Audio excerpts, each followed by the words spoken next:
Bagong Pilipinas, narito ang Police News Express sa oras na ito.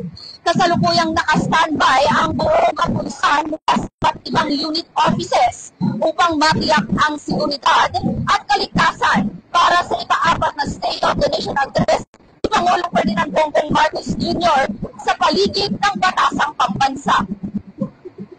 Naka-standby at nakaposisyon na ang buong puwersa ng Philippine National Police mula sa iba't ibang unit offices upang matiyak ang seguridad sa paligid ng batasang pambansa kaugnay sa ika-4 na State of the Nation Address o SONA ni Pangulong Ferdinand Bongbong Marcos Jr.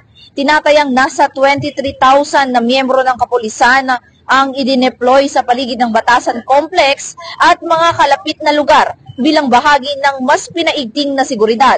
Kabilang sa mga ito ang mga personnel mula sa iba't ibang espesyal na unit, crowd dispersal teams, traffic management, K9 units at bomb disposal squads. Sabay nito, nagsagawa rin ng kilos protesta ang iba't ibang grupo ng mga rallyista sa kahabaan ng Commonwealth Avenue at Philcoa. Mahigpit na binabantayan ng kapulisan ang mga naturang aktibidad upang matiyak na magiging mapayapa ang mga ito at walang magiging banta sa seguridad ng publiko.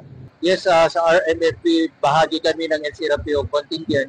Kami ay nag-assign ng 800 police personnel from RMFP and NCRPO na tumulong sa pagpapalaganap ng kaayusan at kapayapaan during the fourth SONA of His Excellency Bongbong Marcos.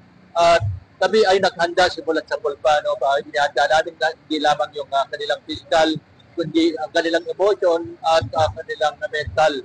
Dahil ito ay hindi, lalo na ngayon tag-ulan, mahirap ang maghanda. At hindi lamang yung pagkada, ginawa natin, nag-training tayo upang maghanap natin ng mabuti ang ating tungkulin dito sa SONA, bahagi ng CDF. At nagkaroon na rin tayo ng showdown inspection upang masiguro ang operational readiness ng ating kapulisan. At pinapahalagaan natin yung kanilang physical, yung kanilang health.